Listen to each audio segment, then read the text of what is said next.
හයි යාළුවනේ. කොහොමද ඉතින් ඔයාලට? අද පොඩ්ඩු දෙන නම් පේන්න නැහැ. අපි මේ යන්නේ අලුත්ම වැඩක් බලන්න. ගිහින් බලමුද එහෙනම්? එන්නකෝ මාත් එක්ක.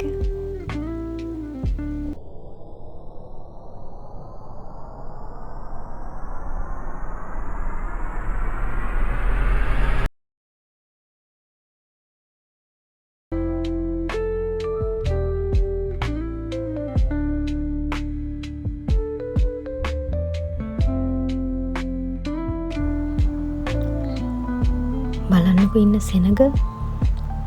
මේක මට නම් අලුත් අත්දැකීමක් වුණාට මේ රත්නපුරේ මිනිස්සුන්ට නම් මේක අලුත් අත්දැකීමක් නෙමෙයි. එයාලා අවුරුදු ගාණක් තිස්සේ මේ සිරිතට සහභාගී වෙන අය. ඒක මේ වටේ ඉන්න සෙනග දැක්කහම පේනවනේ.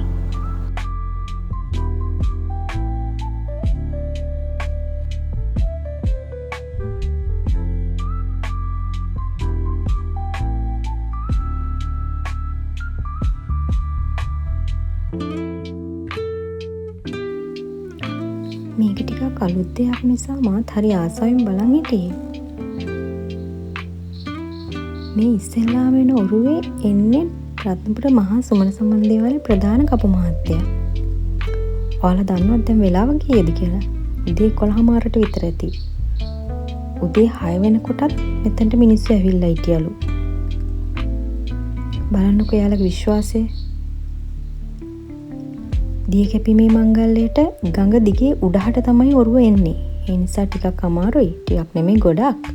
මොකද උඩහට ඔරුවක් යන්න බැහැනේ. ඒ නිසා මේ අය පුදුම වෙහසක් මහන්සියක් දරලා තමයි මේ ඔරුව උඩහට අදින්නේ. බලන්නකෝ මේ මිනිස්සුන්ගේ දේව භක්තිය.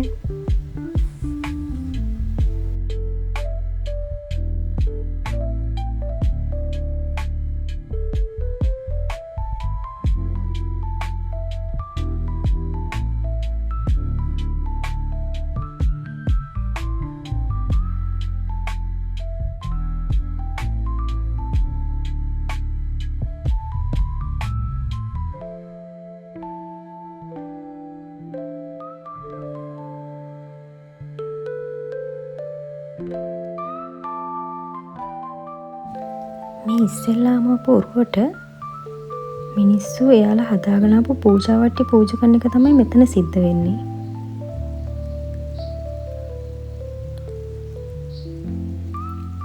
මෙන්න තව ඔරුවක්. ඒක නම් වටේම වහලයි තියෙන්නේ. මේක තමයි දිය කැපීමේ මංගල්‍ය සිද්ධ වෙන්නේ. මේක ඇතුළේ ඉඳන් තමයිලු දිය කපන මංගල්‍ය සිදු කරන්නේ. මේක හරි ලස්සනට සරසලා තියෙන ඒ නිසා වෙන්නේ නැති.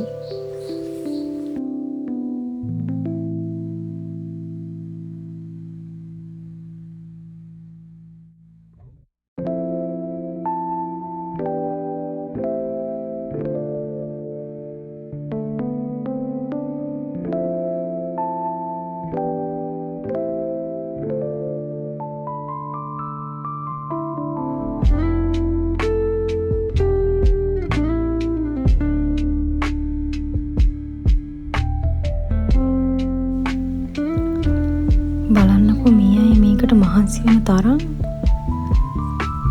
හිතා ගන්නත් අමාරුයි.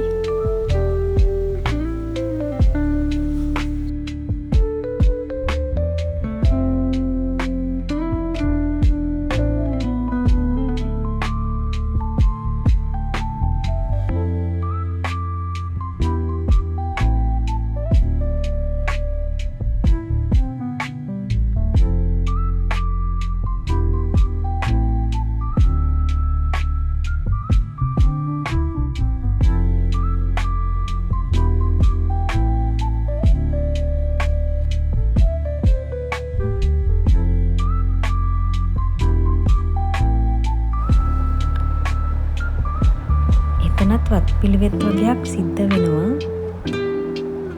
ඒ ඔරුවේ ඉඳන් තමයි දිය කැපීම සිද්ධ කරන්නේ.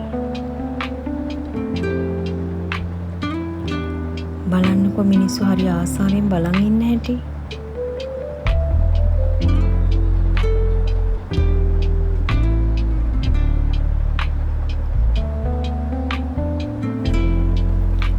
බලේ ඩ්‍රෝන් එකකුත් ඇවිල්ලා.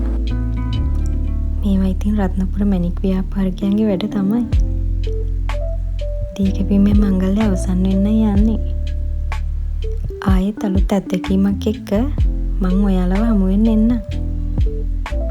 එතකන් ඔයාලා හැමෝටම සුබ දවසක්.